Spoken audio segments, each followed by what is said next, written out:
Pemirsa, meski hanya menjabat 1 tahun 7 bulan, nyatanya ada segudang pekerjaan rumah menanti Dito Aryo Tejo. Tugas terberatnya ialah memulihkan masalah sepak bola Indonesia yang kini tengah dibayang-bayangi sanksi FIFA usai pembatalan Piala Dunia U20 di Indonesia. Akankah Menteri Muda Jokowi ini mampu? Kita akan membahasnya dengan praktisi hukum olahraga, Tigor Shalom Boboy. Selamat pagi, Bang Tigor. Selamat pagi, Mbak Valen. Bang Tigor, memang usia muda ini kan adalah hal yang positif ya. Tapi yang paling penting adalah ide kreatif dan juga kerja serta kinerja. Kalau menurut Bang Tigor, apakah sudah cocok Jokowi memilih Aryo Tejo, Dito Aryo Tejo? Berdasarkan profil, menurut Bang Tigor? Ya, itu kewenangan Pak Presiden ya untuk menunjuk menteri yang nantinya akan bertugas sebagai pembantu beliau gitu, dan pasti sudah mempertimbangkan banyak hal kenapa Pak Dito ini bisa ditunjuk menjadi Menteri Pemuda dan Olahraga gitu. Dan dengan track record yang menurut saya di bidang kepemudaan beliau juga cukup berpengalaman ya tuh. Dan untuk olahraga memang banyak nih challenge-nya. Seperti tadi kan kita nggak hanya ngomongin sepak bola nih, olahraga di Indonesia kan nggak hanya sepak bola gitu. Dan kita punya agenda multi event yang paling dekat itu ada SEA Games, kemudian ada Asian Games, dan tahun depan tuh ada Olimpiade di Paris itu. Mungkin itu yang harus dipikirkan juga oleh Pak Menteri yang baru ini, segera berkomunikasi dengan semua cabur untuk memastikan prestasi. Itu yang ditunggu oleh masyarakat. Jadi menurut Anda itu adalah hal yang harus diperhatikan nomor satu, karena tidak cuma sepak bola saja. Nah, Menteri Pemuda dan Olahraga pasti besar kewenangannya untuk olahraga di Indonesia. Menurut Anda, kalau belajar dari yang terdahulu, ini kan datang masalah kemarin misalnya di Piala Dunia U20. Apa yang harus diperbaiki? Jangan sampai terulang lagi supaya tidak ada masalah seperti itu lagi ke depannya.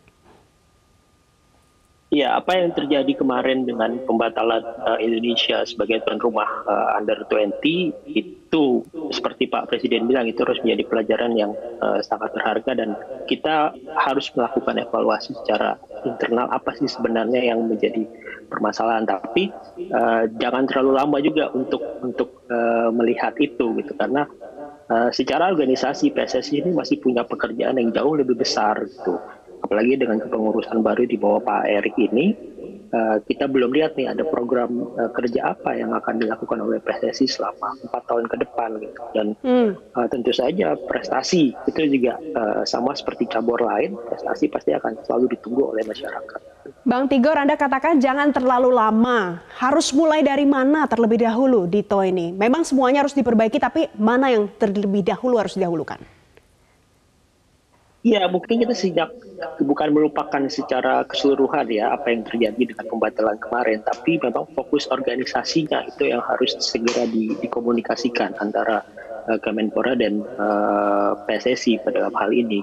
Terutama ya challenge-nya besar nih. Kita tahu tragedi Kanjuruhan kemarin yang membuat akhirnya terjadi perubahan lagi di struktur organisasi PSSI, dan itu juga salah satu PR. Kemudian juga dalam case sepak bola misalnya, undang-undang olahraga itu juga mengamanatkan untuk komunikasi dengan supporter. Ini juga menjadi salah satu hal yang perlu diperhatikan nantinya untuk sepak bola.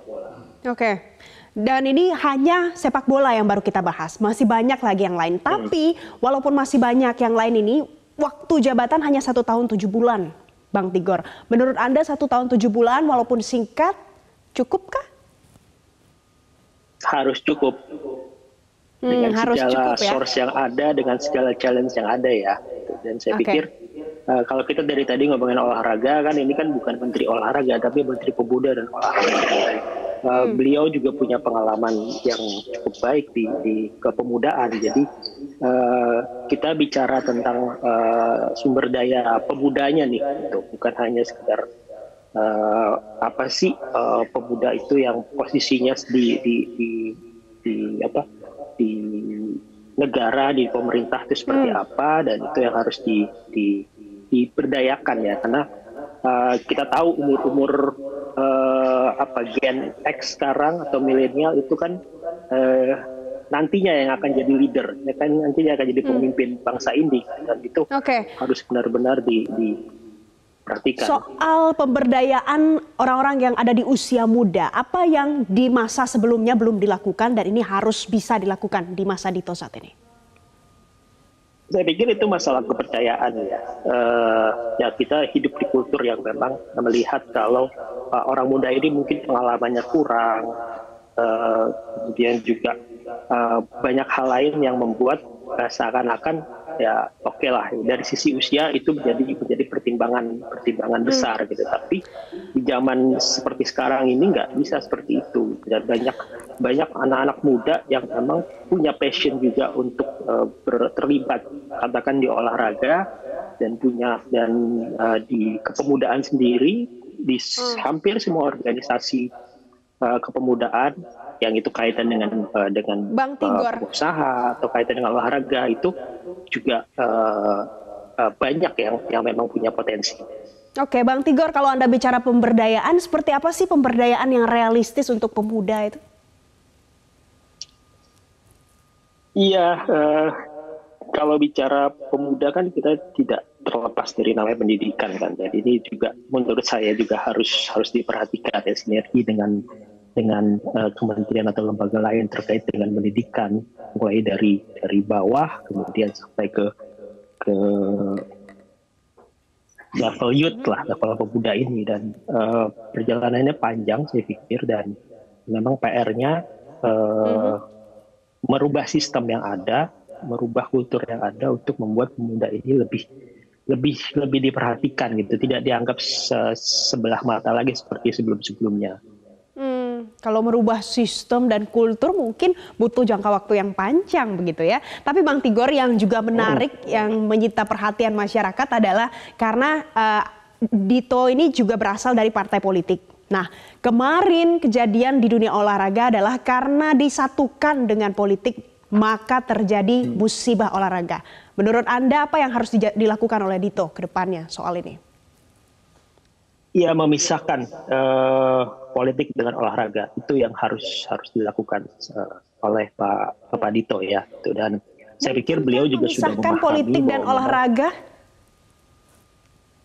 Iya, itu harus gitu, karena ya kita sudah mengalami kejadian yang memang menyedihkan kemarin ya dengan dicoretnya Indonesia, dan itu harus menjadi kedepannya evaluasi lagi bagi semuanya gitu, bahwa memang dimanapun yang namanya politik dan olahraga itu kalau dicampurkan maka hasilnya pasti tidak akan pernah baik gitu. Oke, jadi pembelajaran yang paling penting dan berharga untuk menteri kita yang baru adalah politik kalau dicampurkan dengan olahraga hasilnya tidak baik, begitu ya Bang Tigor ya? Iya ya, dan saya pikir penunjukan beliau dari presiden juga itu kan memang memperhatikan kepentingan dari atau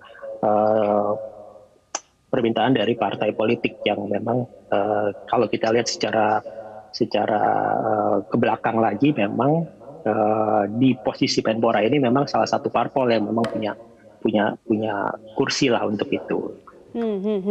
Jadi walaupun memang ini kursi salah satu parpol, tapi yang penting kita harus lihat nanti kinerjanya seperti apa, dan politik dan olahraga haruslah dipisahkan. Terima kasih Bang Tigor Shalom-Boboy, praktisi hukum dan olahraga, sudah memberikan perspektif baru untuk pemirsa Metro TV pagi hari ini di Selamat Pagi Indonesia. Terima kasih Bang Tigor.